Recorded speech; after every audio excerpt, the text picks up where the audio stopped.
Oke, Assalamualaikum warahmatullahi wabarakatuh. Selamat malam, Mam semuanya. Wah, senang sekali nih pada malam hari ini Sakitnya. Hah?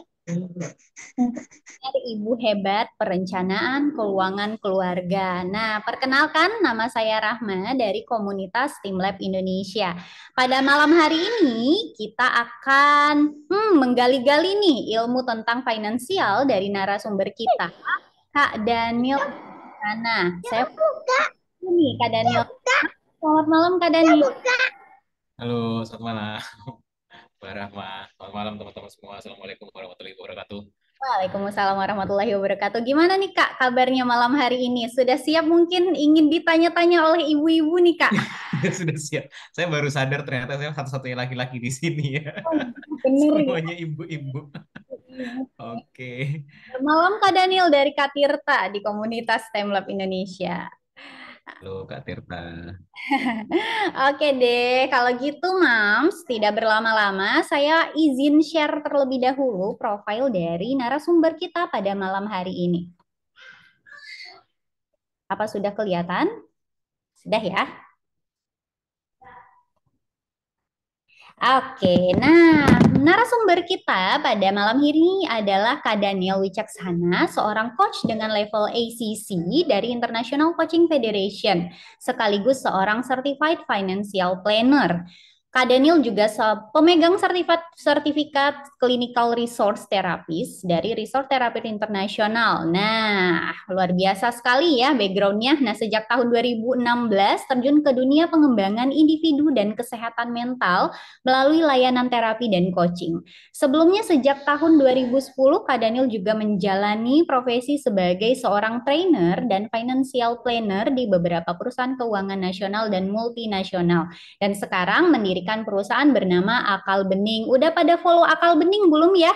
Sepertinya sudah ya, kalau daftar di form tuh ada syaratnya follow Akal Bening. Nah, boleh banget nih ibu-ibu diklik Akal Beningnya di Instagram. Terus ada beberapa tips-tips tuh. Tadi saya lihat dari Akal Bening. Boleh banget dibaca untuk ilmu-ilmu finansial kita. Oke, kalau gitu nggak lama-lama lagi kita persilahkan Kak Daniel nih untuk membawakan webinar kita pada malam hari ini karena ibu-ibu udah penasaran nih Kak Daniel. Kira-kira tuh gimana ya keuangan ini bisa dikelola? Wah, iya nih. Silakan Kak Daniel.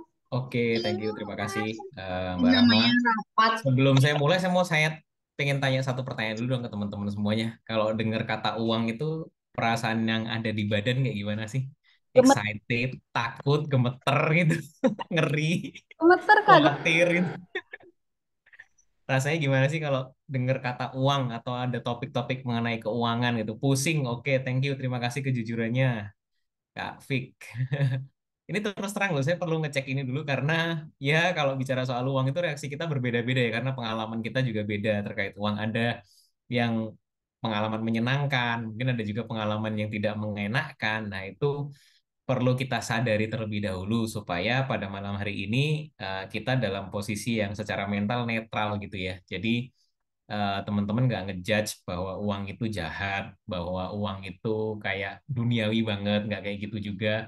Karena balik lagi, apakah uang itu bisa jadi sesuatu yang baik atau sesuatu yang buruk tergantung dari kita sebagai pemakainya. Jadi sekali lagi, uang itu netral, tergantung dari siapa yang memakainya atau orang-orang yang ada di belakang uang itu. Jadi eh, kita sepakat bahwa uang itu netral, sehingga kalau uang itu netral, kita bisa bicara lebih jauh dan mengenal uang itu supaya apa? Supaya bisa kita pakai secara maksimal dalam kehidupan kita. Nah, hari ini tujuannya adalah pada saat setelah selesai sharing nantinya teman-teman itu bisa apa ya?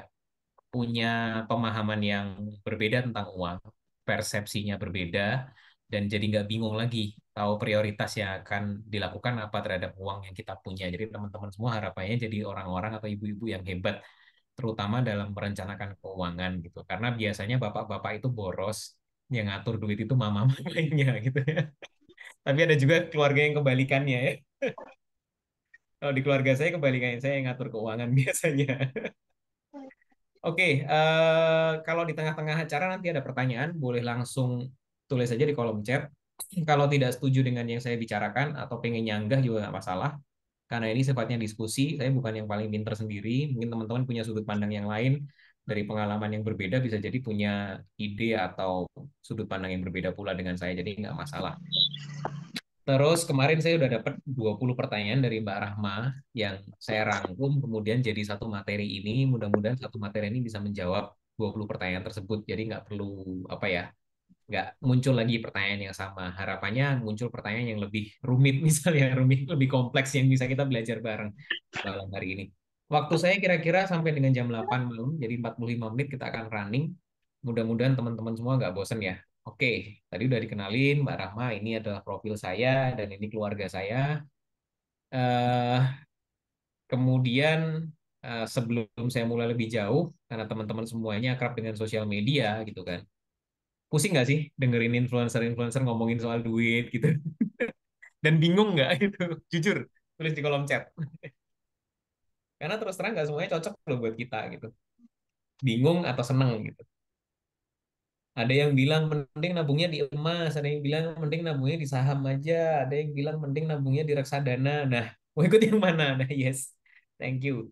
Jadi memang informasi zaman sekarang itu banyak banget, termasuk teman-teman ikut di webinar kali ini juga dapat informasi baru, tapi kita mesti mengerti mana yang cocok buat kita dan mana yang enggak. Bisa jadi yang saya bicarakan nanti nggak cocok buat teman-teman, ya nggak apa-apa, nggak usah dipakai, nggak usah diterapkan. Tapi kalau memang cocok dan menambah wawasan dan memang sesuai dengan kondisi keuangan kita bisa dipraktekkan. Jadi sekali lagi yang namanya perencanaan keuangan itu sifatnya sangat personal sekali. Jadi nggak bisa disamakan satu individu dengan yang lainnya. Menurut teman-teman, lebih penting yang mana? Yang sebelah kiri menghasilkan uang atau mengelola uang? Lebih penting yang mana di antara dua topik yang saya sajikan di sini? Menghasilkan uang atau mengelola uang? Oke, mengelola. Oke, gak ada yang bilang menghasilkan kayaknya ya. Dua-duanya penting. Oke, thank you. Jadi dua-duanya ini penting, Bapak Ibu, teman-teman, mom semua. Kenapa? Karena kadang-kadang kita tuh dari sekolah cuma diajari untuk menghasilkan uang ya. Kamu kalau gede punya profesi yang keren supaya bisa ngasihin duit banyak gitu kan. Jadi diajari ini mencetak dan menghasilkan uang terus. Tapi teman-teman coba lihat deh flashback lagi gitu. Dari TK, SD, SMP, SMA, kuliah, bahkan sampai menikah, punya anak. Pernah nggak ikut kelas khusus tentang mengelola uang gitu? Atau di sekolahan diajarin datengin financial planner gitu? Jarang banget ya. Ya sekarang sih mulai ada beberapa financial planner yang mulai diundang ke sekolah gitu. Beberapa waktu yang lalu saya juga ngisi tentang financial planning di SD-nya anak saya gitu kan. Ngajarin pengenalan uang kepada anak. Karena uang itu sebenarnya bisa diajarin ke anak setelah anak itu mengenal konsep abstrak. Nah, anak mengenal konsep abstrak itu biasanya setelah di usia 5 tahun atau 6 tahun itu udah bisa mengenal konsep abstrak. Baik atau buruk, eh, jelek atau bagus, mereka udah mulai paham. Gitu. Jadi kalau kita menanamkan pengelolaan uang udah bisa sebenarnya. Dari mulai hal-hal yang sederhana aja sebenarnya kayak membedakan mana yang gratis dan mana yang bayar. Itu kan simpel banget buat anak kecil. Jadi jangan ngomongin soal saham sama anak-anaknya. Bedain mana yang gratis, mana yang bayar. Gitu. Karena biar mereka ngerti kalau oh cari temen itu nggak ternyata nggak perlu pakai duit ya, nggak perlu bayar ya, pertemanan itu gratis, kasih sayang dari orang tua itu gratis, kalau permen itu bayar kayak gitu. Terus apalagi ya, uang itu datangnya dari mana sih? Banyak anak kecil kalau saya tanya pasti jawabnya dari ATM gitu. Makanya kalau papanya nggak punya duit tuh tinggal ambil dari ATM aja pak gitu. Karena mereka pahamnya adalah duit diambil dari ATM, tapi karena kita mungkin nggak pernah menceritakan bahwa uang itu bisa didapat pada saat kita menukar. Menukar apa? Kita membantu orang, setelah kita bantu orang, kita dapat imbalannya dalam bentuk uang. Jadi dua-duanya ini sepakat penting ya, menghasilkan dan mengelola uang itu sama-sama pentingnya. Nah, sebelum saya lanjut lebih dalam, saya kasih disclaimer dulu supaya tidak terjadi tuntutan hukum di masa depan gitu ya. Jadi yang namanya financial planning itu adalah proses personal ya teman-teman. Kebutuhan individu bisa berbeda dengan yang lainnya. Dan materi yang saya sampaikan ini bersifat umum dari sudut pandang dan pengalaman saya. Nah, kenapa personal? Karena kalau di financial planning itu kita ngelihatnya keseluruhan konsep gitu. Keseluruhan konsep, contoh misalnya bagi orang tua yang punya anak satu sama orang tua yang punya anak tiga, pasti perencanaan keuangannya juga beda. Tanggungannya beda jumlah tanggungannya. Bagi keluarga yang orang tuanya masih tertanggung apa namanya masih jadi tanggungan dia, itu juga pasti beda. Atau keluarga nih, tapi adik sama kakaknya secara finansial bergantung sama keluarga tersebut. Itu juga perhitungannya beda. Jadi gambarannya kenapa financial planning itu sangat personal karena sama-sama keluarga muda gitu, tapi dependennya apa tanggungannya bisa jadi beda-beda, tanggung jawab keuangannya beda-beda, sehingga menimbulkan strategi yang berbeda juga dalam perencanaan keuangan gitu. Kalau tanggungannya nggak banyak, mungkin strateginya bisa lebih agresif. Tapi kalau tanggungannya banyak, mungkin strateginya lebih defensif, lebih hati-hati, lebih konservatif gitu ya. Jadi gambarannya kayak gitu. Jadi instrumen keuangan yang dipilih juga yang tradisional, yang konservatif, yang aman-aman aja karena mengingat tanggungannya banyak, gitu. Jadi bisa jadi kayak gitu pendekatan atau pendekatan-pendekatan yang lain. Jadi saya sarankan sih teman-teman kalau tertarik nanti bisa langsung kontak financial planner aja.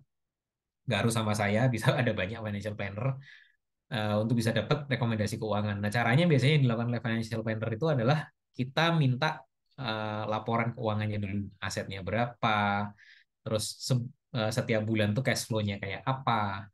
Itu kayak kita medical check up.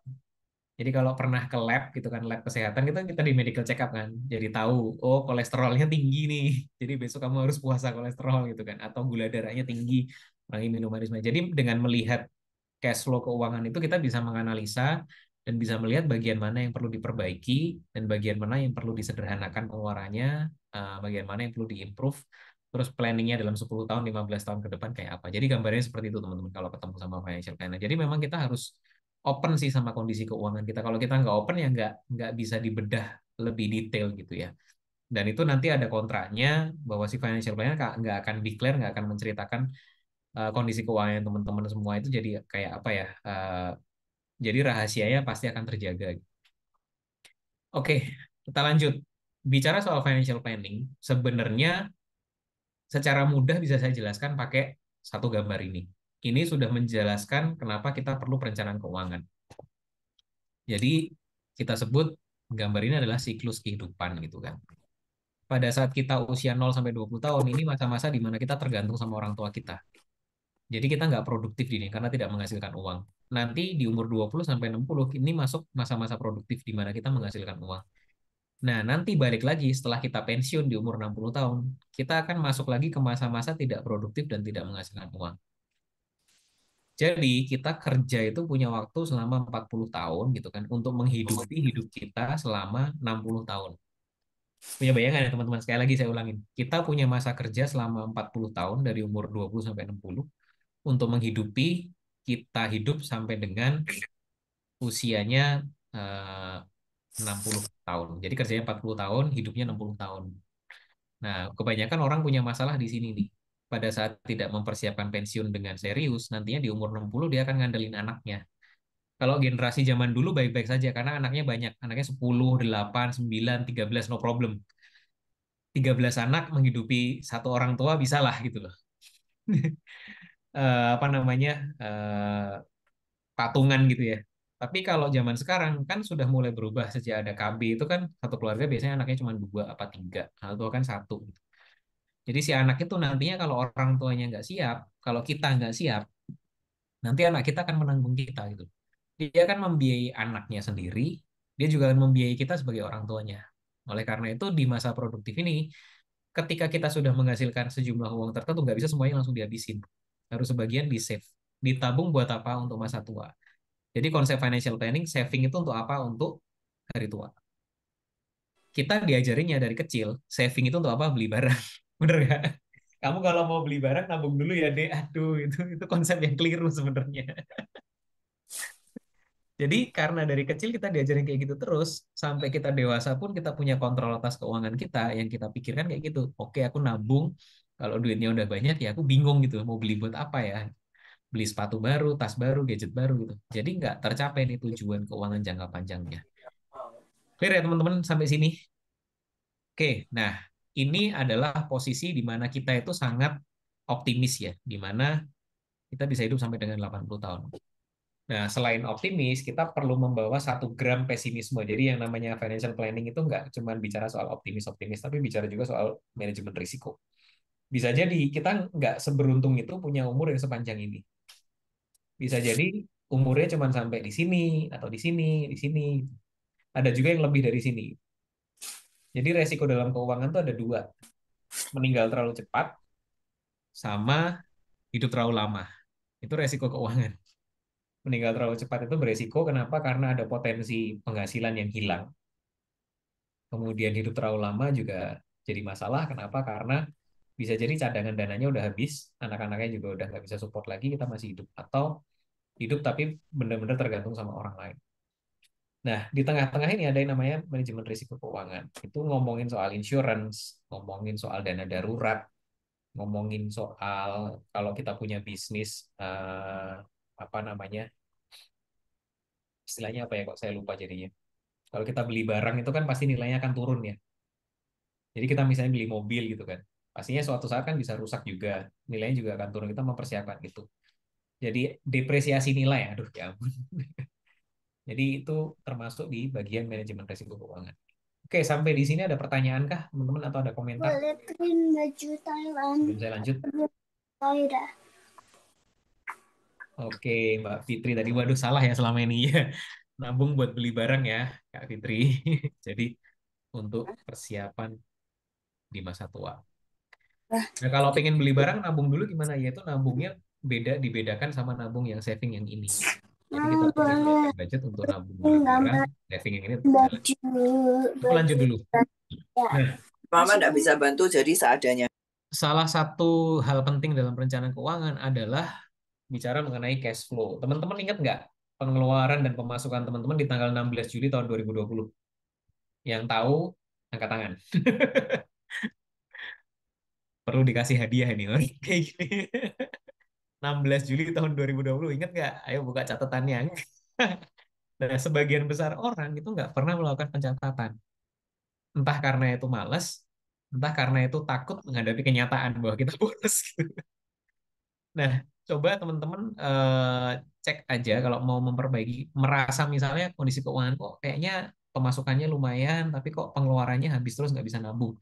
Nah, terapi pertama yang perlu dilakukan adalah teman-teman nulis pengeluaran itu sebenarnya apa sih.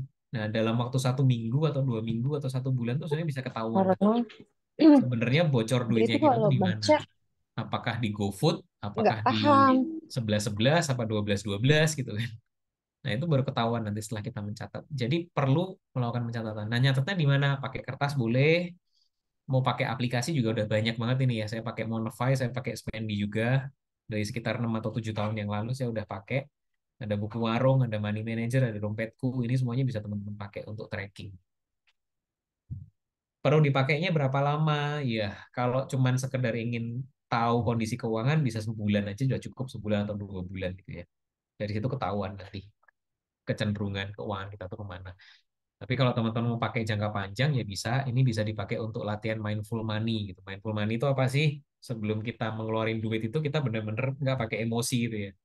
Tapi secara sadar punya tujuan yang jelas, nih duit gua tuh mau dibuat beli apa sih? Mau gua tuker dengan apa? Jadi kita nggak kepancing sama yang namanya emosi lagi pada saat mengeluarkan.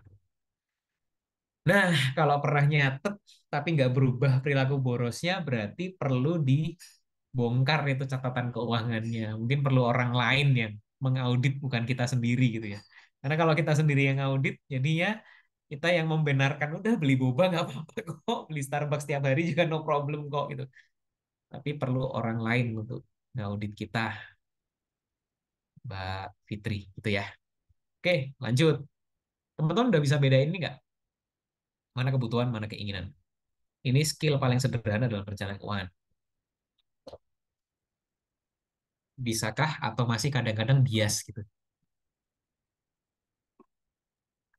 Kadang-kadang nggak butuh dibutuh-butuhin. Kadang-kadang keinginan terus sengaja kita bikin seolah-olah dia adalah kebutuhan gitu ya. Dengan pembelaan yang inilah ya itulah. Nah, kita perlu memahami secara jelas dan disepakati sama pasangan gitu. Mana sih sebenarnya kebutuhan dasarnya kita, mana yang keinginan. Nah, setiap keluarga beda-beda. Bisa jadi fitness itu adalah kebutuhan dasar karena memang yang pengen dicapai adalah kehidupan yang sehat gitu ya. Bisa jadi traveling itu adalah kebutuhan karena memang visi keluarganya adalah jalan-jalan setahun sekali gitu. Tapi yang jelas yang penting adalah jangan sampai kita punya kebutuhan itu adalah gara-gara ikut-ikutan atau ikut-ikutan tren atau ngikutin temennya gitu. Temennya traveling, traveling juga yuk. Sebenarnya itu cocok sama value keluarga kita enggak? Itu perlu perlu dibahas. Jadi pada saat kita bisa membedakan mana itu kebutuhan dan mana itu keinginan, dan di suatu momen kita perlu cut budget gitu kan, ya berarti yang dikorbankan yang sebelah sini, yang sebelah kanan. Tapi kalau nggak ada pemisahannya kayak gini, nanti bias teman-teman pada saat ngambil keputusan. Oke, saya lanjutkan. Caranya gimana sih menyederhanakan pengeluaran? Ya belajar dari telur aja, gitu. Telur di pasar harganya berapa? Ayo, satu butirnya. Jualnya Telur di kiloan. supermarket berapa? Kalau udah masuk restoran jadi berapa sih telur? Kalau udah masuk di restoran hotel bintang 5 berapa sih satu biji telur? Teman-teman nangkep ya esensi dari yang saya bicarakan ya. Artinya kita tuh bisa dapat barang yang kita inginkan dengan harga yang lebih murah kalau kita mau berusaha cari gitu dan kreatif gitu mikirinnya. Bukan berarti saya ngajarin teman-teman untuk jadi super irit, enggak. Financial plan itu bukan lomba irit-iritan, tapi kita punya kesadaran atas setiap pengeluaran yang kita keluarkan gitu. Jadi financial planning saya lagi bukan lomba irit-iritan, tapi membawa kesadaran dalam setiap keputusan keuangan yang kita ambil itu sih. Oke, kalau aku makan di restoran, artinya aku akan keluar duit 250.000 atau 500.000 misalnya. Berarti minggu depan setelah makan di restoran, gua ganti menunya jadi nasi telur doang gitu misalnya kayak gitu. Itu kan jelas ya kompensasinya gitu. Itu contohnya eh, secara sadar bikin budgeting tuh kayak gitu. Boleh nggak kita makan mewah? Boleh. Tapi teman-teman yang penting tahu aja konsekuensinya. Boleh nggak kita hemat? Boleh. Konsekuensinya ya mungkin nggak enak gitu ya. Oke, lanjut. Nah, satu kunci dalam perencanaan keuangan itu adalah menciptakan surplus. Karena tanpa surplus itu kita nggak bisa planning. Nah, untuk menciptakan surplus ini, kita bisa pakai dua cara. Mau pakai mengurangi pengeluaran bisa, nambah pemasukan bisa. Menurut teman-teman lebih mudah yang mana? Nambah pendapatan atau mengurangi pengeluaran? Boleh tulis di kolom chat. Supaya pengeluaran kita nggak lebih dari pendapatan kita gitu ya. Mengurangi, oke, thank you. Ada lagi yang lain? Mengurangi, oke. Nggak ada yang menambah, oke, thank you Mbak Ika. Akhirnya ada juga. Jadi setiap keluarga juga beda ya cara pendekatannya untuk mendapatkan surplus. Mengurangi pengeluaran bisa, nambah pemasukan bisa, bebas. Kita pikirkan aja mana caranya. Yang jelas surplus ini tetap bisa kita ciptakan kalau kita mau milih di antara dua action plan ini. Oke, contoh, saya kasih contoh. Banyak sekali klien saya yang mengeluh, aku mau mulai bisnis tapi nggak punya modal nih. Ya pakai aja bisnis dengan modal minimal. Kalau teman-teman tahu bisnis kan ada yang namanya fixed cost sama variable cost kan. Fixed cost tuh ini, oke aku buka toko, nyewa toko, bayar pegawai itu fixed cost. Ada yang ada yang beli atau nggak ada yang beli di tempat kita tetap harus bayar sewanya, kita tetap harus bayar karyawannya, itu fixed cost. Kalau mau mulai bisnis, coba aja pakai bisnis yang pakai variable cost. Contohnya PO, aku mau masak sop buntut nih mom, siapa yang mau pesen? Setelah ketemu nama pembelinya, baru kita bikin. Nggak mungkin rugi kan dengan cara seperti itu. Itu contohnya. Jualan kaos, sampai PO. Punya kaos nih, bagus. Silakan yang mau beli. 50 orang misalnya mau beli. DP dulu. DP-nya buat modal produksi. Setelah selesai kita dapat pendapatan tambahannya. Jadi mulai aja bisnis apapun tuh pakai yang modelnya variable cost dulu. Kalau teman-teman belum berani ambil resiko yang fixed cost. Clear ya? Jelaskan lebih jauh karena biasanya ibu-ibu itu jago untuk bikin bisnis yang model-model kayak gini. Masakan terus biasanya masakan, catering, roti kering, roti basah, macam lah. Oke, kita lanjut. Sekarang setelah mulai bisnis, cash flow manajemennya gimana? Pastikan yang namanya rekening bisnis sama rekening pribadi dipisah ya, teman-teman. Karena kalau kita campurin jadi satu, bisnisnya bubar biasanya. Jadi bisnis ya bisnis, pribadi ya pribadi gitu. Ya di situ kita bisa ngukur nih, bisnis saya tuh sebenarnya menguntungkan apa enggak sih, apa malah rugi gitu. Terus untungnya itu mau saya pakai buat apa gitu. Jadi ini kayaknya simpel ya, cuman misahin rekening aja, tapi itu penting gitu. Karena otak kita tuh terbatas, dan kita kadang-kadang membujuk diri kita untuk ngambil budget lebih gitu kalau dicampur jadi satu. Tapi kalau udah dipisah, ya kita merem gitu. Oh, yang rekening yang di bank A ini untuk bisnis, yang di bank B untuk pribadi. Jadi kita perlu membantu di bagian itu terhadap diri kita sendiri. Oke, lanjut. Nah, cara mengendalikan pengeluarannya gimana? Teman-teman perlu memahami konsep sederhana mengenali mana itu aset dan mana itu beban. Saya nggak pakai istilah akuntansi ya, tapi ini istilah yang saya ambil dari Robert Kiyosaki sebenarnya, Rich Dad Poor Dad itu. Dia mendefinisikan aset itu segala sesuatu yang bisa meningkatkan kekayaan, sementara beban itu adalah segala sesuatu yang mengurangi kekayaan. Definisinya itu dulu. Sekarang kita tes ya. Kalau menurut teman-teman, handphone itu aset atau beban sih? Boleh tulis di kolom chat. Beban. Beban. Sebabnya apa, Mbak Momska? Beban karena apa? Biaya pulsanya over Yes. kadang. Ya. Tapi sebenarnya bisa nggak sih handphone kita tuh diubah jadi aset? Bisa, bisa, bisa. Bisa. Kalau kita pakai buat jualan, kita pakai buat jejaring gitu ya, supaya dapat bisnis baru gitu ya. Jadi relatif sekali. Laptop itu bisa jadi aset, bisa jadi beban juga tergantung bagaimana kita menggunakannya. Nah, contoh yang lain lagi, mobil itu aset atau beban sih? Tergantung ya. Aset. Kalau dipakai buat kerja dan menghasilkan uang lebih, aset. Disewain juga aset. Dengan kita punya mobil kerjanya jadi lebih produktif, lebih lancar, jangkauan kerjanya lebih jauh, lebih banyak orang yang bisa ditemuin, panas maupun hujan, itu bisa jadi aset. Tapi kalau nggak kita pakai, jadi beban. Jadi gimana caranya kita pada saat mau beli sesuatu, kita pikirin dulu nih. Oke, aku mau beli sepatu nih. Sepatu ini bakal jadi aset atau beban ya? Oke, aku pengen beli tas nih gitu. Tas ini bisa jadi aset atau beban ya? Nah, dari kita bisa membedakan mana itu aset dan mana itu beban, nanti lebih jernih kita ngambil keputusan keuangan. Oke, sampai di sini ada pertanyaan? Nggak ada. Ini udah pada menikah Kak, semua izin ya? tanya. Atau ada yang belum menikah? Aku tanya dong. Ya, silakan Kak Fik. Iya Kak, izin nggak pakai gambar Gak karena apa-apa. sinyalnya. Mau tanya tadi yang tentang apa rekening sendiri dan Hmm. rekening untuk bisnis itu Kak. Terus Hmm. terang kan gini, selama ini kita misalnya ada kayak mau online shop dan segala macam tetap masuk ke rekening sendiri. Hmm. Dengan pertimbangan kalau terlalu banyak bank yang tak buka, bunga apa potongan pajaknya tuh Kak malesin. Ada ide Oh, itu ada. tuh Saya punya terlalu ide. gitu. Ya, Soalnya tak berpikir potongannya tuh terlalu itu sih, jadi banyak ya bikin potongannya ya. gitulah. Ya, ya. Eh, percaya nggak percaya Itu Kak. teman-teman? Saya tuh punya rekening mahasiswa loh.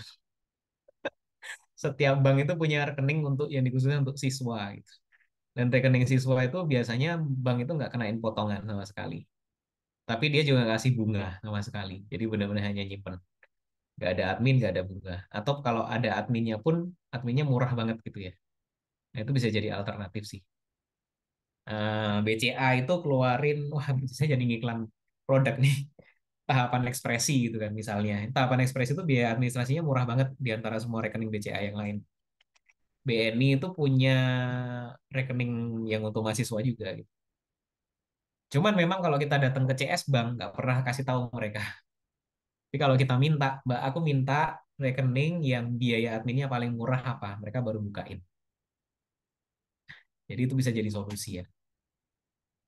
Gitu. Oke, clear. Mudah-mudahan membantu Kak Fik. Ada pertanyaan lagi dari Kak Agustin, silakan. Sebelum saya lanjut nantinya. Ya, makasih Kak.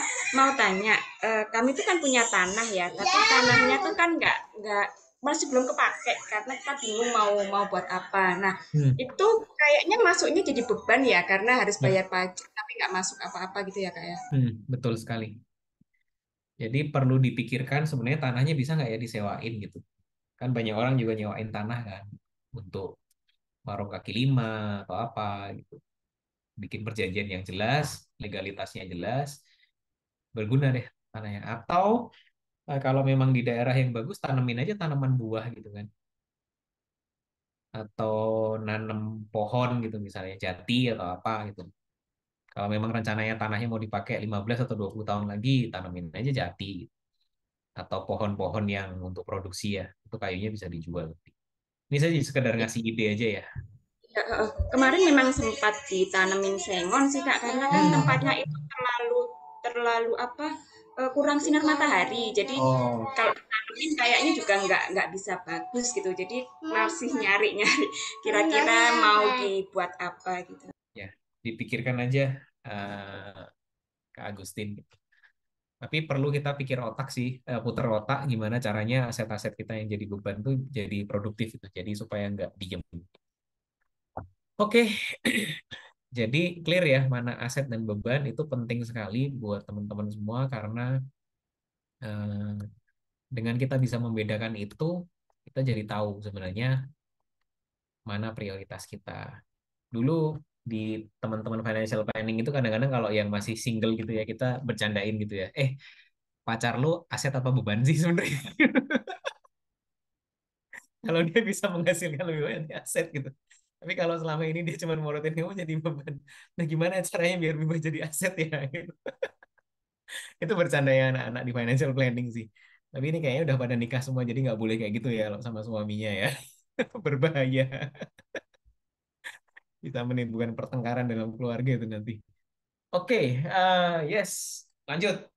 Nah, bicara soal saving, langkah pertama keuangan kita tuh dinyatakan sehat tuh kalau kita bisa save minimal 10% dari pendapatan kita.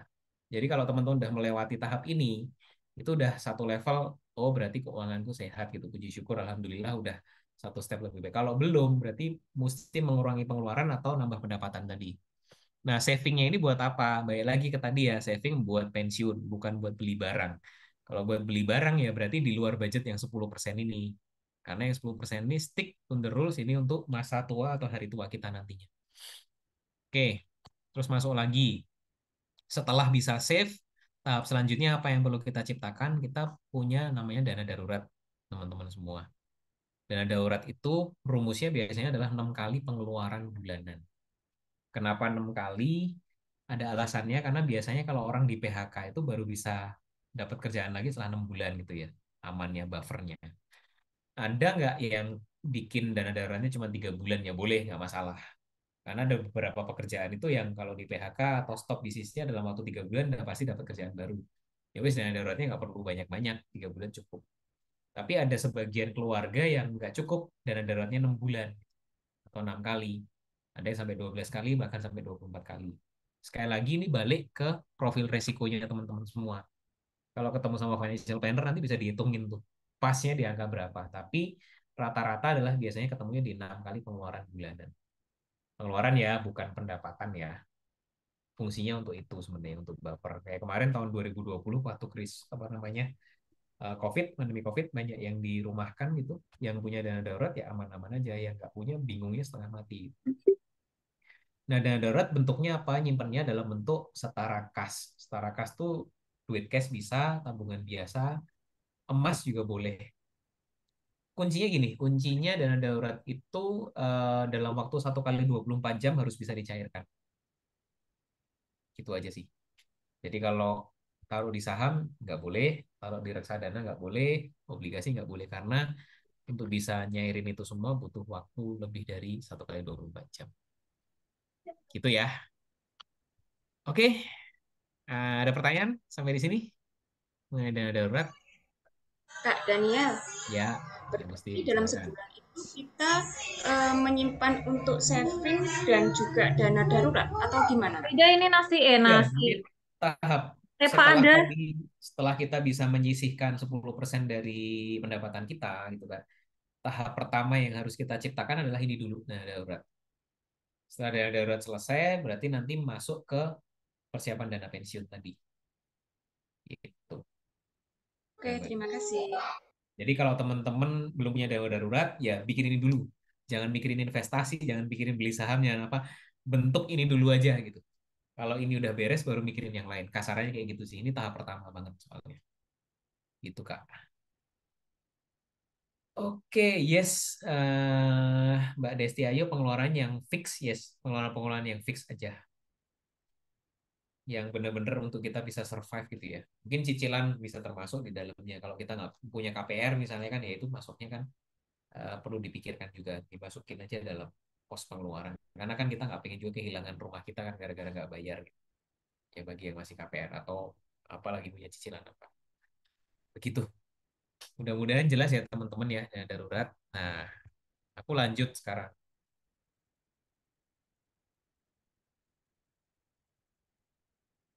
Kalau bicara soal budgeting, ada banyak teknik, tapi saya senang pakai teknik di mana saya mengajarkan ini ke anak saya. Ini paling sederhana soalnya. Setiap kali kita punya duit, punya uang, gitu, budgetingnya gimana? Banyak sekali pertanyaan orang yang nanya, budgetingnya gimana? Pakai cara ini aja teman-teman. Ini simple banget kok. For me, for others, for later. Dah. Dan kalau kita punya anak kecil, biasanya kita nyiapin celengan itu kan cuma satu ya, bener nggak? Coba deh kalau pengen ngajarin budgeting ke mereka, suruh mereka atau kita siapin 3 tempat buat mereka. Jadi setiap kali mereka terima duit dari kita, mereka langsung pos-posin di masing-masing tempat ini. For me itu untuk apa sih? Untuk kebutuhan, keinginan, konsumsi, biaya hidup. Dia pengen beli Robux lah, pengen beli apa gitu. Maksudnya di sini gitu. Pengen beli game atau apa.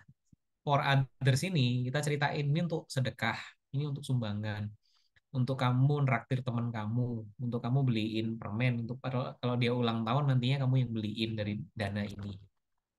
Nah, for letter ini adalah untuk ngomongin dana darurat, asuransi, pensiun, sama kesempatan masa depan. Nah, anak kecil belum nyampe ke sana, tapi kalau kita harusnya udah paham ya ini semua. Tapi anak kecil pun sebenarnya bisa diajarin. For letter tuh ya kamu menyimpan uang dan memang tujuannya untuk nanti. Nanti ada apa? Belum tahu. Yang penting kamu siapkan, siapkan aja. Ini ngajarin apa sih konsep dana darurat sebenarnya ke anak. Jadi moms mulai diubah ya cara bikin celengan di rumah ya jadi 3 tempat kayak gini ya. Oke, seru nanti. Anak jadi ngerti lama-lama pas kita kasih uang, kayak anak saya kasih uang gitu kan, Sigrid, ini kamu masukin kemana? For letter aja, Pak. Oke, udah. Dia bisa mengambil keputusan. Nah, itu kan kebiasaan yang ditanamkan dari kecil kan. Kalau udah terbiasa, dia punya mental yang seperti itu, nanti pada saat dewasa, dia punya kendali keuangan atas dirinya sendiri, dia udah nggak bingung lagi. Oh, aku harus siapin 3 pos. For me, for others, for later. Gitu. Ada pertanyaan sampai di sini? Ini topik yang menarik soalnya biasanya. Di chat kayaknya ada beberapa pertanyaan Kak yang belum dijawab. Oh iya, oke. Menginspirasi 3 celengan. Ibunya aja belum, aduh. Ya harus ngasih contoh ya. Kok tahu kalau pengen beli Robux ya karena anak saya sukanya dia nggak suka beli boneka, sukanya beli Robux, baju, sepatu, muka di Roblox. Oke, saya lanjut ya. Mudah-mudahan ini clear karena kita pun pada saat membagi keuangan kita nantinya setiap kali kita terima uang, langsung secara mental kita bagi aja. Oh ini yang buat kebutuhan nih, ini yang buat sedekah, buat orang lain, buat networking, buat kongko-kongko di warung kopi gitu. Itu maksudnya ke for others. For letternya masuk ke dana darurat, asuransi sama. Nah, biaya pendidikan, pendidikan kapan dulu kalau untuk masa depan masuknya ke for letter. Gitu. Oke, nanti saya bahas juga kok tentang pendidikan anak. Ini udah mau jam 8 ya. Sabar, Kak, tanya. brainstorming-nya. Oke, yes. Oke, siapa yang mau nanya? Saya Kak Agustin. Oke, silakan, Eh, Kak Agustin. Kalau kami kan memberikan dana untuk orang tua gitu ya Kak ya. Berarti untuk yang disimpan itu setelah dikurangi dana untuk orang tua berarti ya Kak ya baru dibagi 3. Betul Oke. sekali. Ya. Oke, terima kasih. Ya, dana orang tua bisa juga for others sih sebenarnya. Untuk orang lain kan itu. Tergantung sih sudut pandangnya. Tapi paling enggak kita punya mental uang kita tuh sebenarnya perlu dibagi-bagi loh. Nggak cuman jadi satu pos gitu aja. Gitu, Kak. Oke, aku lanjut ya. Nah, ini bicara soal KPR yang nggak banyak diketahui orang. Kalau bicara soal KPR, maksimal itu 25% ya teman-teman. Meskipun bank itu mengizinkan sampai dengan 35%, 30 atau 35%, tapi kita yang ambil keputusan. Kalau KPR, please jangan lebih dari 25% dari kita punya income. Kenapa? Karena yang 15% eh, atau 10%-nya itu untuk nanti hutang konsumtif gitu. Jadi jangan dicampur, jadi campur-campur. Jadi kadang-kadang banyak orang yang KPR-nya udah maksimal di 30% gitu ya. Sehingga dia mau buka usaha baru terus perlu pinjaman dari bank nggak bisa lagi. Udah mentok dia punya plafon. Nah kalau kita belum mentok, kita masih punya keleluasaan gitu. Misalnya tiba-tiba laptopnya rusak, harus nyicil gitu kan belinya, atau motornya rusak, atau mobilnya rusak. Kita masih punya buffer gitu. Itu sih. Nah dan sebaliknya kalau kita punya hutang konsumsi gitu ya, ya nggak boleh lebih dari 15% dari pendapatan kita nyicilnya. Clear? Itu pakem-pakem yang dipakai dalam perencanaan keuangan. Pensiun hari tua saya nggak perlu jelasin ulang lagi gitu karena dari awal tadi saya udah ngomongin soal pensiun pada saat bicara tentang siklus kehidupan. Jadi intinya kita tidak menghabiskan semua uang kita, sebagian di save bukan untuk beli barang tapi untuk siapa dana hari tua. Nah ini masuk ke topik yang menarik karena biasanya topik ini paling banyak pertanyaan gitu ya karena di Indonesia belum banyak orang melek tentang insurance gitu karena masih jadi barang baru di negara kita sementara di luar negeri di barat, di Asia, di Jepang gitu ya. Udah biasa banget orang ngomongin soal insurance. Di tempat kita belum terlalu melek. Tuh, saya mau share soal ini. Jadi kalau bicara soal manajemen risiko itu bisa di-manage sendiri dengan apa? Dengan emergency fund tadi. Bisa juga diserahkan ke perusahaan asuransi. Plus minus sih. Plusnya kalau di-manage sendiri artinya kan kontrolnya di kita nggak perlu bayar perusahaan asuransi. Tapi minusnya adalah kita nggak bisa tahan kerugian yang terlalu besar. Contoh teman-teman punya kos-kosan gitu ya. Berarti kan kos-kosan itu bisa hancur. Kos-kosan yang ngasih uang buat kita bisa hancur kalau ada gempa sama kebakaran kan. Pada saat ada gempa bumi, kos-kosan kita roboh, kita sebagai pemilik kos-kosan juga nggak akan terima duit dari sana. Berarti kita bisa mengasuransikan properti kita tersebut ke perusahaan asuransi.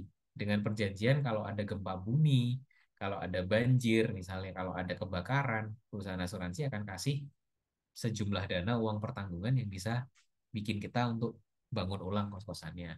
Atau buat teman-teman yang punya mobil gitu kan, nggak perlu diasuransikan juga, apalagi mobil yang menghasilkan uang. Jangan sampai mobilnya ini hilang atau rusak atau kenapa-kenapa, terus kita nggak bisa mengembalikan dalam waktu cepat. Jadi fungsinya asuransi seperti itu. Itu tadi kalau properti atau aset yang menghasilkan uang buat kita.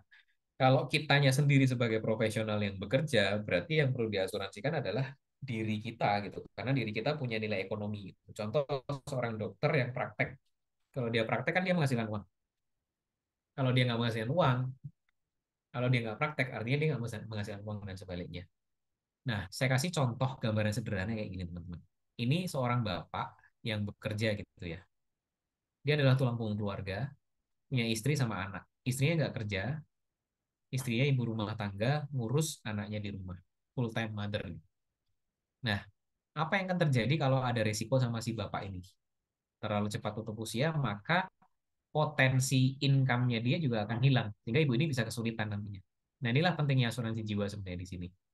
Pada saat si bapak ini punya asuransi jiwa, dia kena resiko tutup usia terlalu cepat, ada santunan dari perusahaan asuransi yang bisa mengcover kehidupannya si ibu sama anak. Jadi masing-masing kita itu sebenarnya punya apa ya istilahnya punya nilai ekonomi. Cara ngitung nilai ekonominya simple. Teman-teman hitung aja pendapatan teman-teman dalam waktu 1 tahun itu berapa. Hitung rata-ratanya. Nah, dari pendapatan itu dihitung masa sisa kerjanya. Contoh kayak saya, umur saya 38 gitu ya. Saya akan pensiun di umur 55. Berarti saya punya waktu berapa tuh? 38 ke 55 itu 17 17 Kak, 17. 17 ya, 17 tahun ya. Misalnya saya dalam setahun menghasilkan 100 juta, biar gampang ya. 100 juta. Berarti artinya saya punya nilai ekonomi 100 kali 17 tahun. 1,7 miliar gitu. Pada saat saya meninggal terlalu cepat, istri saya kan kehilangan aset senilai 1,7 miliar. Potensi income yang bisa saya hasilkan sampai tua nantinya gitu. Nah itu sebenarnya asuransi jiwa konsepnya seperti itu. Ada pertanyaan nggak sampai di sini? Oh ini kayaknya ada yang di kolom chat ya. asuransi jiwa sekarang masih ada yang pure nggak? Banyak, banyak asuransi jiwa murni itu banyak sekali. Saya juga punya asuransi jiwa murni. Jadi nggak ada embel-embel kesehatan, nggak ada embel-embel yang lain-lain gitu. Pure life insurance saya punya. Oke, mudah-mudahan teman-teman clear bagian yang ini. Terus saya lanjut eh, masuk ke asuransi kesehatan. Sorry, saya lupa satu slide di sini. Asuransi kesehatan gimana? Saya menyarankan semua setiap teman-teman di sini punya yang namanya BPJS kesehatan ya. Minimal itu. Karena dengan kita membayar BPJS kesehatan itu, paling nggak kalau kita ada resiko masuk rumah sakit, kita udah ke cover gitu. Contoh paling sederhana kemarin bapak saya kan nggak bisa masuk asuransi swasta ya karena udah usianya 74 tahun ya. Jadi pilihan satu-satunya adalah beliau udah 76 sorry udah lebih dari 74 76 tahun. Pilihan satu-satunya adalah BPJS. Ya udah BPJS kita bayar dan kemarin bapak kena pendarahan otak gitu kan. Harus cranial operation itu habis sekitar puluhan juta sih. Dan gara-gara beliau disiplin membayar BPJS, anak-anaknya nggak ada yang repot semua gitu. Karena semuanya di cover sama BPJS itu kan lumayan ya. Ya memang dengan apa ya sistemnya kan kalau memang bukan asuransi swasta harus ngantri ngurus administrasi dan lain sebagainya ya. It's okay, no problem gitu ya. Tapi kalau teman-teman bagi yang punya rezeki lebih, silakan monggo kalau mau ambil asuransi swasta. Tapi paling enggak itu ibaratnya kita tuh punya fixed cost yang berapapun yang kita keluarin di masa depan itu nggak akan udah terukur gitu. Contoh gini ya, BPJS kelas 1 itu kan sekitar 150.000 sekarang. Setiap bulan kita budgetin 150.000, apapun yang terjadi sama kita itu di cover sama negara gitu. Sebenarnya kan murah kan. Kalaupun misalnya kita nggak sakit, nggak pakai fasilitasnya, ya udah kita ikhlaskan aja, anggap aja 150.000-nya itu sedekah buat orang lain yang membutuhkan gitu aja sih sebenarnya gambarannya. Ini ngomongin soal manajemen risiko tuh memang ngomongin soal insurance sih kalau di keuangan. Ada pertanyaan sampai di sini teman-teman? Nggak ada ya? Ini waktu jalan terus, udah mau jam 8, saya agak ngebut dikit aja. Kita sekarang masuk ke tahap selanjutnya. Setelah di save, bentuk dana darurat, terus kemudian bayar insurance ini ya. Apalagi yang perlu kita siapkan investasi, teman-teman. Nah, kalau ngomongin investasi ini, yang penting prinsipnya ada 3. Pelajari. Maksudnya pelajari gimana kalau teman-teman belum 100% paham atau belum benar-benar ngerti, jangan masuk. Jadi kalau pengen ngerti saham, ya belajarlah saham dulu. Kalau pengen ngerti reksadana, belajarlah reksadana dulu. Kalau pengen ngerti obligasi, tanya tentang obligasi, gitu misalnya. Terus nggak serakah ya. Jadi serakah itu maksudnya gimana ya? Banyak orang di Indonesia ini gampang ketipu gitu loh. Kayak kemarin ada kayak robot trading misalnya, sehari bisa ngasih 10% loh gitu. Itu kan udah nggak masuk akal banget kan secara keuangan. Ini mau diinvestasikan di mana? Nggak ada instrumen keuangan yang bisa ngasilin 10% gitu dalam waktu cepat kecuali skemanya Ponzi gitu ya. Cuman sekedar tipu-tipu dapat duit dari member baru untuk bayar member lama gitu. Jadi nggak serakah dan harus masuk di akal gitu. Contoh ada bisnis dengan imbal hasil yang sekian persen selama itu masih wajar ya itu oke. Memang biasanya nggak fantastis tapi itu masih wajar. Karena dengan kita nggak serakah itu artinya kita menjaga keamanan aset kita. Terus prinsip yang ketiga imbal hasil wajar. Jadi investasi masuk kategori serakah nggak? Enggak. Justru penting untuk bagi aset kita tuh di beberapa tempat. Jadi kalau ada satu kolaps, nggak semuanya yang kolaps gitu. Oke, nah secara sederhana gambarannya kayak gini teman-teman kalau ngomongin soal investasi itu. Jadi yang namanya imbal hasil dan resiko itu berbanding lurus ya. Kalau imbal hasilnya tinggi, artinya resikonya juga tinggi. Kalau imbal hasilnya rendah, resikonya juga rendah. Jadi deposito ini contoh yang imbal hasilnya rendah, resikonya rendah. Ada instrumen lain yaitu komoditas emas misalnya. Emas itu juga imbal hasilnya rendah dengan resiko yang rendah. Karena emas itu sebenarnya alat lindung nilai doang sih. Memang contoh dulu emas segram 300.000 sekarang jadi 1.100.000 gitu ya. Seolah-olah naik ya. Tapi 1 gram emas itu akan membeli barang yang sama gitu. Biasanya kayak gitu.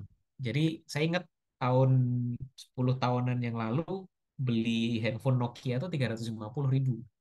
1 gram emas dong. Sekarang saya beli handphone di harga 1.100.000 ada nggak? Ada Infinix misalnya gitu. Ya udah dapat gitu. Jadi artinya 1 gram emas itu hanya bisa membeli barang yang sama meskipun nilai uangnya naik. Makanya imbal hasilnya dia termasuk yang rendah, tapi resikonya rendah juga.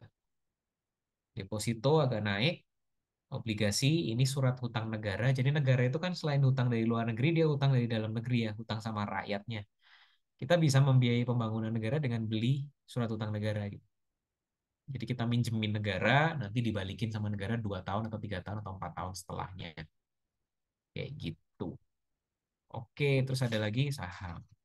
Jadi gambarannya kayak gini. Mulai aja dari yang di bawah dulu, beli emas rajin, beli emas batangan ya. Bukan emas perhiasan, karena kalau emas perhiasan kena potongan. Deposito coba. Deposito 5 juta, 10 juta bisa kok coba deposito itu. Obligasi, tapi coba beli kalau ada SBR itu keluar gitu. Suku ya, suku itu adalah obligasi syariah.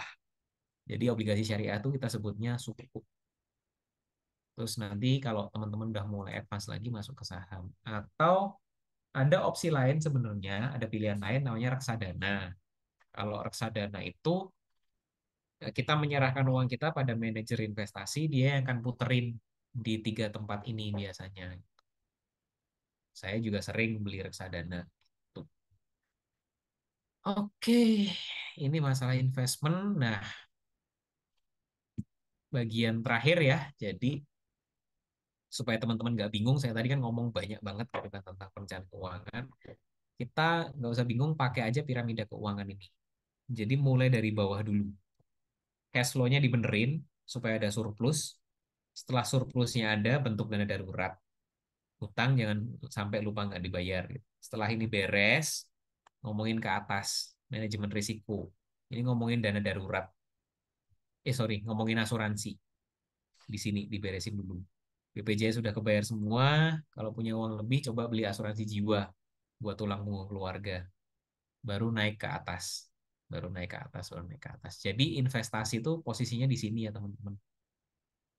Jadi cash flow dan darurat beresin dulu, manajemen risiko beres, baru ngomongin investasi. Gitu. Oke, saya rasa cukup sharing saya di hari ini. Apakah ada pertanyaan dari teman-teman semua? Silakan Mams, kalau ada pertanyaan boleh banget nih. Materi hari ini Jam daging 8. banget nih Kak Daniel. Mudah-mudahan nggak bingung ya. Ya, ada pertanyaan sih Kak dari kolom chat ya Kak ya. Yap. Mini gold itu apa ya? Aku nggak ngerti ya mini gold ya. Mini gold itu yang ini loh Kak yang kecil-kecil. Yang 0,01 gram gitu. Oh, itu ya. Ya. Yang kecil-kecil banget Kak. Itu apakah disarankan atau gimana Kak? Saya bingung juga sih masalahnya itu. Saya nggak ngerti apakah itu mudah dijual kembali apa enggak dan nilainya kayak gimana. Kalau enggak ya tahan aja beli emasnya sampai ketemu 5 gram misalnya. Langsung nyimpen banyak Heeh. gitu, langsung ya Kak ya. Lebih worth it. Tapi nggak tahu. Ini jawaban saya karena saya nggak ngerti mini gold ya. Jadi saya kasih disclaimer. Nanti orang mini gold protes sama saya lagi. Aku nggak tahu soalnya. Nanti saya pelajarin ya. Thank you. Kalau nyimpen emasnya yang aman gimana ya Kak ya? Katanya kita ada pertanyaan. Safe deposit box. Kalau udah terlalu banyak, buka aja safe deposit box-nya di bank. Di bank itu bisa menyediakan safe deposit box dia. Cuman ada biaya tahunan gitu ya Ya, Kak? ada biaya tahunan. Kalau nyimpen permata gitu kan, safir gitu, emasnya 1 kilo ya jangan di rumah lah gitu. Itu mau nggak mau harus di bank. Oke, ada pertanyaan dari Mam Desti Ayu. Asuransi pendidikan anak Kak Daniel perlu nggak sih? Ini menarik ini. Asuransi saya belum bahas tadi ya. Oke, asuransi pendidikan anak menarik nggak? Jadi konsepnya asuransi pendidikan tuh kayak gini. Anak kita itu kan sudah pasti sebenarnya akan masuk SD-nya pasti, masuk SMP-nya pasti, masuk SMA-nya pasti, masuk kuliahnya pasti gitu ya. Berarti sebenarnya sebagai orang tua kita tuh punya waktu untuk mempersiapkan yang panjang. Itu prinsip yang perlu kita pegang. Nah, kita perlu menyadari bahwa anak kita tuh di umur 18 tahun atau 17 tahun nanti akan kuliah. Itu biaya termahal dari proses sekolahnya anak gitu. Berarti kita punya waktu 17 tahun untuk mempersiapkan itu. Itu prinsip yang pertama. Yang kedua adalah duitnya biaya sekolah anak itu sumbernya adalah dari orang tua. Bener nggak? Kecuali dari yang dikasih sama kakeknya ya beda cerita ya. Tapi sebagian besar kan orang tua sebagai sumber biaya sekolah anak. Nah, yang perlu dilindungi oleh asuransi adalah orang tuanya ini. Karena kalau orang tuanya sampai tutup usia lebih cepat, maka sekolahnya anak juga bisa putus sekolah nanti. Jadi bicara soal asuransi pendidikan tuh konsepnya kayak gitu. Oke, kita nabung, tapi pada saat kita nabung itu kita juga memikirkan perlindungan nilai ekonomi si orang tuanya. Jadi kalau bicara soal asuransi pendidikan, beli aja asuransi jiwa senilai biaya kuliah nantinya di masa depan, gitu. Nah, biaya kuliah di masa depan, teman-teman saya kasih gambaran kali ya. Mungkin sebentar, saya carikan ilustrasinya supaya lebih mudah dipahami. Wait, biaya sekolah ya. Nah, kayak gini. Ini bicara biaya sekolah. Kita perlu memproyeksikan sebenarnya biaya sekolah itu di masa depan bakal berapa gitu ya. Contoh, teman-teman ingat ya tahun 90-an bakso tuh 500 perak, bener nggak? Tahun 2022 kemarin rata-rata bakso tuh 15.000 per porsinya gitu. Berarti kan ada yang namanya inflasi. Sama halnya dengan biaya pendidikan. Jadi mulai survei nih sekarang biaya masuk kuliah tuh berapa sih totalnya dari awal sampai akhir gitu, buku segala macem. Setelah ketemu angkanya, terus kita matchingin nih sama usia anak kita gitu. Ini saya kasih contoh anak saya ya, 8 tahun. Dari survei saya, ya saya pengennya di kampus ini aja, plus beasiswa dan lain sebagainya, saya perlu ngeluarin duit 50 juta. Berarti 10 tahun lagi pada saat anak saya nanti umur 18 tahun, 50 juta ini udah karena ada faktor inflasi akan naik loh teman-teman. Nggak jadi 50 lagi loh, jadi 107. Gitu. Jadi saya persiapannya adalah selama 10 tahun ke depan saya nyiapin 10 juta per tahun ini. Supaya saya ketemu angka ini nantinya. Jadi saya nggak kaget. Jadi kayak gitu. Oke, clear ya? Wah, ini mulai banyak pertanyaan nih kalau ngomongin pendidikan anak. Oke, mungkin kita buka 3 pertanyaan dulu ya, Kak ya. Ya, 3 pertanyaan dulu deh.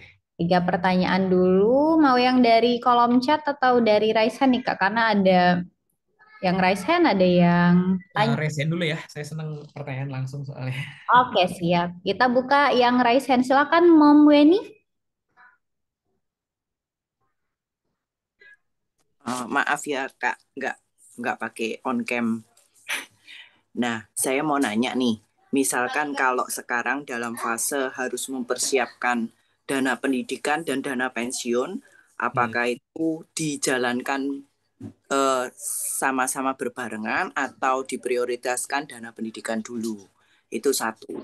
Yang kemudian mungkin boleh dikasih contoh kalau ada ngitungnya dana pensiun seperti yang kayak tadi kakak contohin untuk dana pendidikan. Nah, terus yang ketiga, apakah boleh dikasih contoh instrumennya? Kalau untuk pendidikan kita simpennya di mana? Kalau untuk pensiun idealnya kita simpennya di mana supaya bisa dapat angka itu nanti pada waktunya. Makasih Kak. Wah, lengkap sekali nih ya pertanyaannya Kak Wendy. Oke, saya jawab dari mana dulu ya. Kalau kita harus mempersiapkan dana pensiun dan dana pendidikan, mana yang jadi prioritas?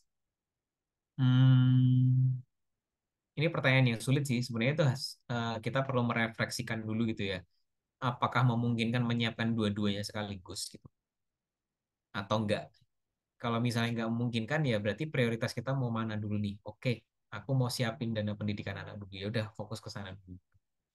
Tapi kalau memang bisa dua-duanya, ya puji syukur bisa dijalankan bareng gitu. Budget-budget mana aja yang bisa kita tambah dari pemasukan tambahan atau budget-budget mana aja yang bisa kita cut dari pengeluaran kita selama ini. Itu jawabannya Bu Eni. Jadi nggak ada sesuatu yang fix, tetap bebas. Baik lagi ke prioritas keuangan masing-masing orang itu beda dan lihat realita kondisi keuangan masing-masing gitu. Terus cara menghitungnya gimana? Cara menghitungnya teman-teman pakai aja di sini. Ada satu web namanya Financial Calculator gitu ya. Saya biasanya menghitung dari sini. Kita bisa menghitung present value sama future value karena kuncinya perhitungan financial planning itu ada di sini. Contoh tadi saya 50 juta gitu ya. Ini kan PV. PV itu present value sekarang, nilai sekarang. Yang akan kita cari kan future value kan, di masa depan berapa. Saya kasih misalnya rate inflasinya 8%. Periodenya 10 tahun ke depan, cuman periodenya saya ubah jadi tahunan gitu ya. Nah, begitu kita pencet future value akan ketemu 107. Jadi saya ketemu angka 107 tadi dari sini. Contoh teman-teman punya anak yang usianya masih 0 tahun gitu ya. Berarti periodenya kan 17 tahun lagi. Nah, kita lihat aja. Itu ketemu angkanya. Jadi apa yang 50 juta sekarang itu akan jadi 185 juta 17 tahun lagi. Tapi tenang aja teman-teman. Kenapa? Karena inflasi itu pasti juga diimbangi sama kenaikan pendapatan kita. Jadi jangan lihat angkanya serem kayak gini ya. Karena income kita juga akan naik dengan adanya inflasi itu. Mungkin beratnya adalah di setahun, 2 tahun, 3 tahun pertama pada saat kita save. Tapi masuk tahun keempat, kelima itu udah mulai ringan. Karena income kita juga naik. Gitu. Itu sih. Biasanya kayak gitu yang terjadi. Tapi dengan kita ngelihat angka ini, secara mental kan kita udah ready gitu loh. Oh iya, gue nggak bisa nyiapin cuma 50 juta doang gitu ya. Untuk 17 tahun ke depan. Angkanya pasti berubah. Gitu. Gitu. Nah, pertanyaan ketiga yang perlu saya jawab adalah instrumennya di mana bagi orang-orang yang sudah mengerti tentang keuangan, mungkin bisa cari di saham bisa, di reksadana bisa. Tergantung balik lagi ke pengetahuan kita masing-masing. Kalau saya sendiri, saya cocoknya ke reksadana. Dan reksadananya pun saya juga pilih bukan yang agresif, yang moderat. Jadi reksadana itu kan ada macam-macam teman-teman. Jadi profil resikonya cari yang reksadana yang moderat. Karena saya ngincer, yang penting saya setiap tahun cuma dapat imbal hasil sekitar 7 atau 8%, atau 7 atau 6%, oke buat saya. Tapi ada sebagian orang yang ngincer imbal hasilnya nggak cukup cuma 7%. Gue pengennya adalah bisa sampai 10% setiap tahun. Berarti kalau pengennya kayak gitu, mau nggak mau harus main di saham. Dengan resiko bisa dapat 10% juga, bisa kehilangan 20 atau 30% juga. Gitu.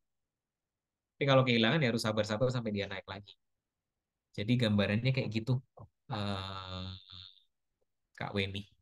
Mudah-mudahan bisa menjawab ya. Kak, mau ini dong nanggepin Yes, juga. Itu boleh. untuk instrumen investasi kita juga tergantung dari profil kita ya. Ya, Apakah kita termasuk tradisional atau agresif gitu kan ya, ya, Kak? ya. Kita termasuk konservatif atau agresif tradisional. Kalau saya termasuk orang yang saya gampang stres gitu ya, jadi nggak seneng main yang berisiko. Saya imbal hasil yang sederhana aja udah cukup buat saya gitu. Gitu. Jadi balik lagi. Thank you Kak Tirta. Siapa lagi Mbak Rahma? Oke. Ini lebih dari jam 8 nggak apa-apa ya. Seru ini soalnya. Selanjutnya nih ada tadi kayaknya ada Mom Redmi 8 itu apa masih mau nanya Mom atau enggak? Kalau enggak saya langsung ke Mam Fitri ya. Ya. Ya, Kak Daniel, maaf nggak nyalain kamera. Hmm. Rempong bayi-bayi. Apa, eh sebenarnya pertanyaannya udah ditaruh di chat sih. Jadi ada nggak kira-kira perhitungan khusus, misalkan anak 3 mau sekolah semua, itu sebenarnya biaya bulanan SPP-nya itu maksimal berapa persen pendapatan gitu. Karena kan sekolah kan dari yang SPP-nya murah di bawah 1 juta, 1 juta, 2 juta, 5 juta juga ada gitu. Jangan sampai kayak anak pertama sekolahnya oke, ntar kedua ketiga yang kayak gitu lah. Makasih. Nah, maksimal SPP baik lagi ya ke income masing-masing keluarga ya. Jadi kesepakatan antara suami aja sebenarnya berapa persen sih kita mau sediain. Kalau saya mungkin cerita dari pengalaman saya sama istri aja ya pada saat memilih sekolah ya.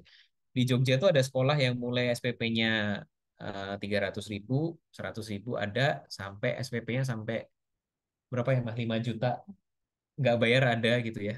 Sampai 20 juta juga ada gitu.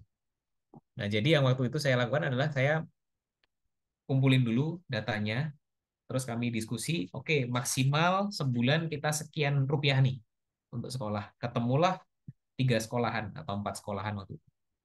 Nah, kemudian dari 4 sekolahan itu kami ajak tuh anak kami untuk trial. Nah, dari 4 sekolah itu mana yang kamu cocok deh? Kayak gini. Jadi baik lagi ke masing-masing keluarga, nyamannya berapa sih di angka berapa yang untuk mau pendidikan anak itu. Karena ada juga keluarga yang sekolah gratis nggak apa-apa lah karena mama bisa dampingin di rumah untuk belajarnya lebih intensif. Ada yang model kayak gitu.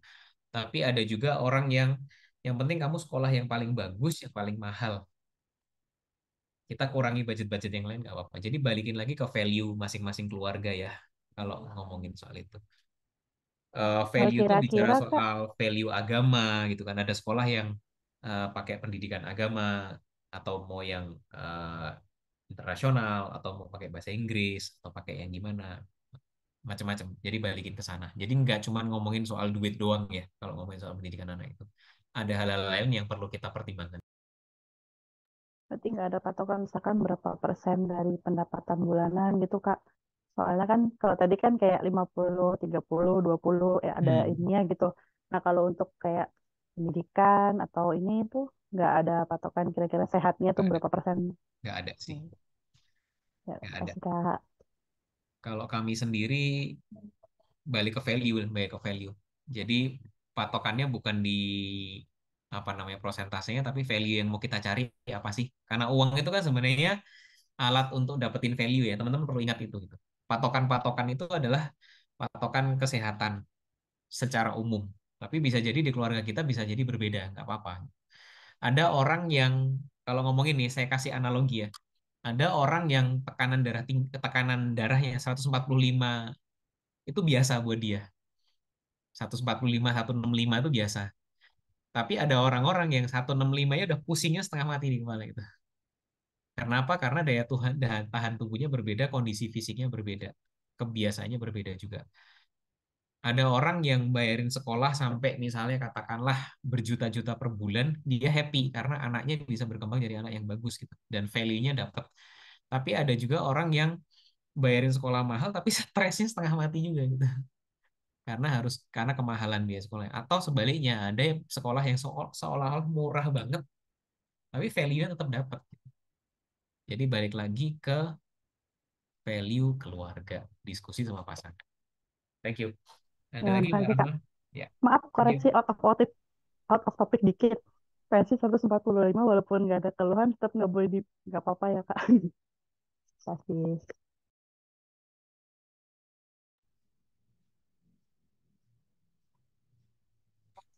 Ya, ada lagi?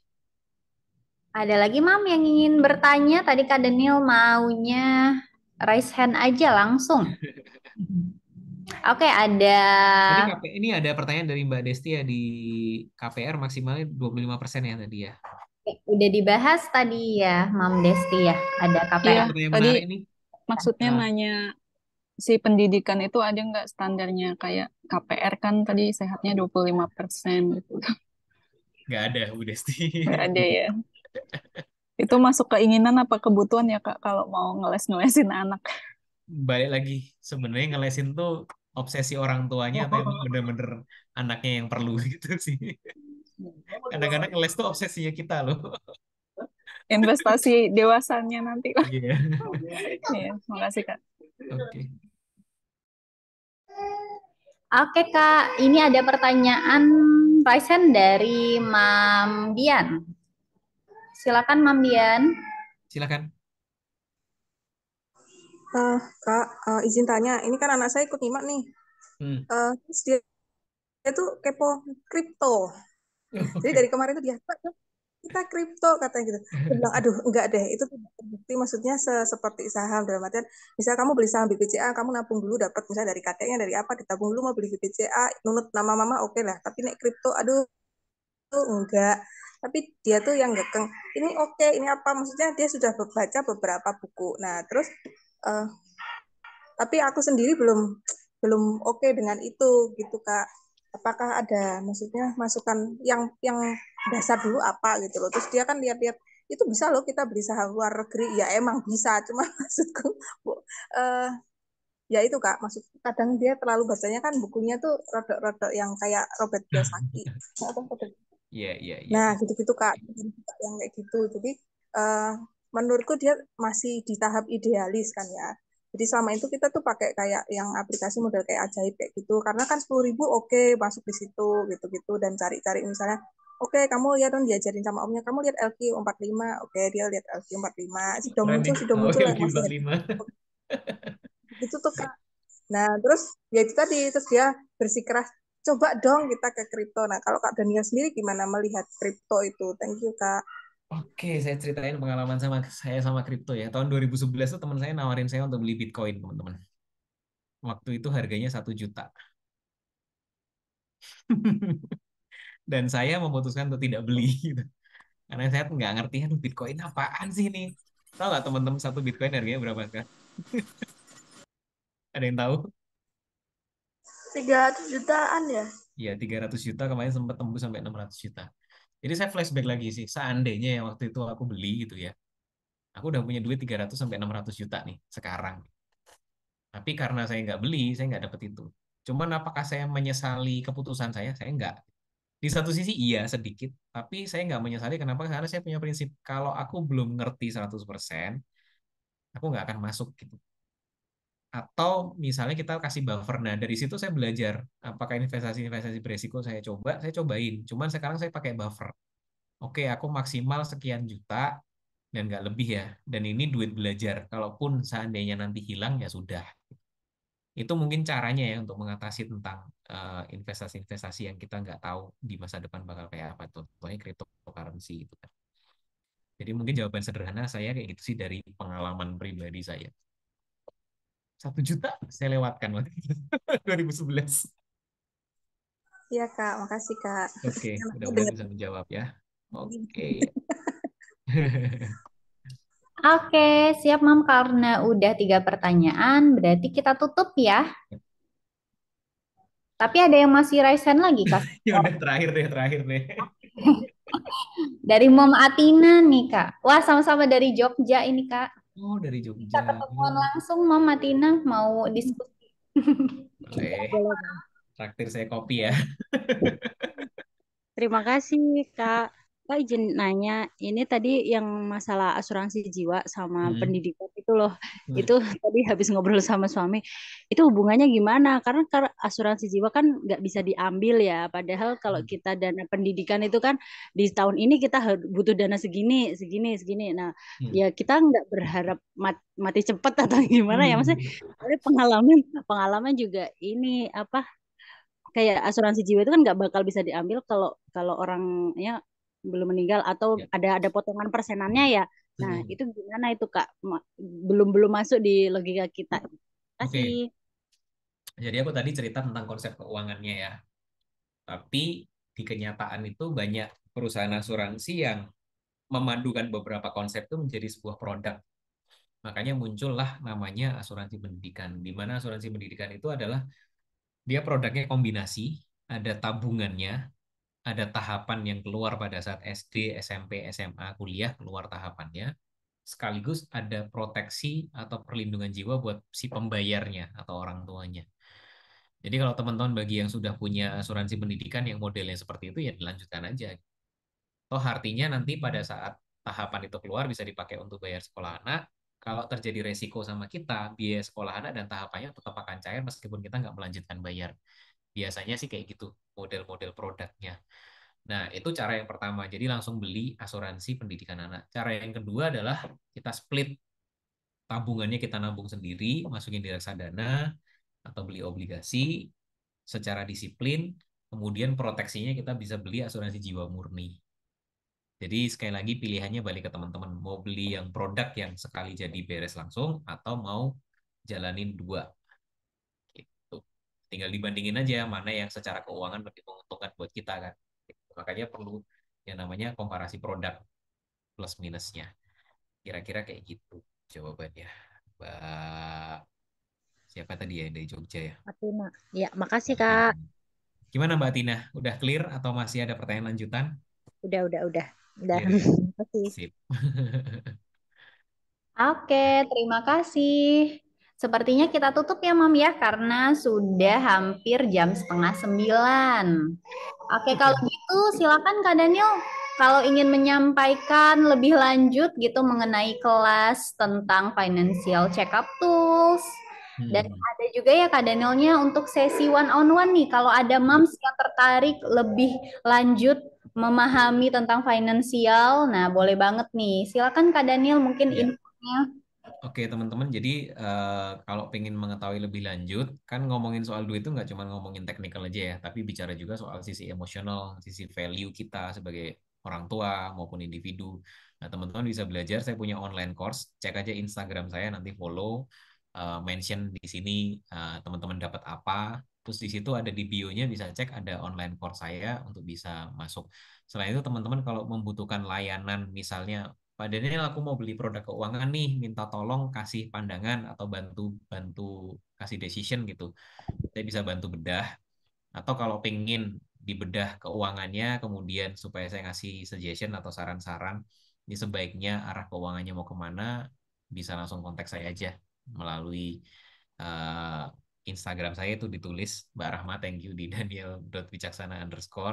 Atau teman-teman bisa juga kontak alamat email kami di sebentar saya tampilkan di layar ya supaya mudah dicatat. Ini adalah kontak person kami. Nah, silakan kalau membutuhkan layanan lanjutan bisa menghubungi kami di sini. Di Instagram saya bisa, di Instagramnya Akal Bening bisa. Ini ada nomor WhatsApp saya. Terus teman-teman bagi yang sering pakai LinkedIn bisa cek-cek artikel di Akal Bening atau bisa email ke consulting@akalbening.com. Itu aja sih mungkin Mbak Ramah dari saya. Thank you. Tapi sebelumnya saya pengen nanya satu atau dua orang nih Mbak. Teman-teman dapat apa di malam hari ini? Boleh Kak Daniel? Wah, seru nih. Teman-teman dapat apa di malam hari ini? Saya mau cek aja teman-teman nangkep enggak gitu yang saya bisa. Mau random atau gimana nih Kak? Random aja. Mbak Fitri, silakan Mbak Fitri dapat apa Mbak di malam hari ini? Ya, pokoknya harus jujurin minimal 10% dulu lah. Yes, oke. Thank you Mbak. Satu lagi dong. Satu lagi. Teman-teman dapat apa di malam hari ini? Mbak Desti Ayu dari tadi on cam terus ya? Iya, Kamera. harus nyatet nih keluar masuk. Harus disiplin nyatet. Oke, ada lagi Mbak yang didapat? Tadi Itu? sih keinginan tuh harus diperjelas. Oke, mana keinginan kebutuhannya? Oke, terima kasih. Kan tuh kadang masih abu-abu gitu sih. Berubah jadi Ibu-ibu ya, gitu. suka labil Kak. Galau ya. Oke, thank you Mbak Rahma. Terima kasih Steamlab ya. Saya balikin ke Mbak Rahma. Thank you. Oke, terima kasih Kak Daniel. Wah, materinya daging banget ya. Apalagi soal celengan 3 itu saya terinspirasi sekali nih. Kakeknya habis ini buka tabungan anak tuh celengan langsung 3 kayaknya nih. Dan penting banget ya Mam untuk kita melihat kesehatan keuangan gitu. Apakah lagi di fase mana nih sekarang? Nah, Mams kalau mau tahu lebih lanjut tentang finansial, tadi Kak Daniel udah kasih kontaknya ya. Mungkin bisa nanti nanya-nanya ke Kak Daniel lebih lanjut. Oke, kalau gitu pada malam hari ini kita sudah banyak nih dapat ilmu dari Kak Daniel. Mulai dari berapa persen sih KPR itu sebaiknya, terus dana pendidikan nyimpennya di mana ya enaknya. Nah, ini udah banyak banget nih materi yang sudah disampaikan oleh Kak Daniel. Saya ucapkan terima kasih banyak Kak Daniel, Steamlab Indonesia mengucapkan terima kasih banyak kepada Akal Bening, Kak Daniel dan beserta istri. Terima kasih banyak telah meluangkan waktunya untuk mengisi nih kegiatan finansial di komunitas Steamlab Indonesia. Terima kasih banyak Kak. Semoga materi pada malam hari ini dapat bermanfaat ya Mam bagi Mam semua dan saya udah banyak catatan nih Kak sekarang. Soal finansial, oke deh. Kalau gitu kegiatan ini saya tutup. Sebelumnya kita foto dulu kali ya, Kak ya? Boleh dong, Mam, yang lagi standby on cam gitu ya. Kita on cam dulu. Kita foto-foto dulu. Boleh. Yang belum kerudungan masih pakai daster boleh. Diambil dulu kerudungnya nih. Kayaknya Mam Gia langsung pasti mau kena. Nah. Oke, boleh silakan, Mam. Duh, lagi pada benerin kerudung rata-rata ini ya. Sebentar lagi kita foto ya. Ditunggu. Yuk yang mau tersorot di kamera kakak cantik. Udah gelap kayaknya kakak cantik. Kak Tirta udah gelap kayaknya anak-anak udah tidur ya. Oke deh, kita foto dulu ya. Sip, ada lagi yang mau gabung. Kak cantik gelap-gelapan. Iya, kayaknya udah pada tidur anak ya di rumah ya. Kita foto ya. 1, 2, 3. Lagi ya. 1, 2, 3. Oke deh, kalau gitu terima kasih kepada Kak Daniel, Mam semua. Saya tutup kegiatan ini pada malam hari ini dengan Alhamdulillahirrabbilalamin. Mohon maaf atas segala kekurangan. Assalamualaikum warahmatullahi wabarakatuh. Terima kasih. Selamat malam, Mam semua. Terima kasih Kak Dani. Terima kasih Kak Rahma, Kak Terima Daniel. kasih. Kak Daniel, Kak Rahma. Terima kasih. Terima kasih Kak Thank Daniel, you, Kak Mbak Rahma. Rama. Terima kasih banyak. Saya izin leave meeting ya. Terima kasih.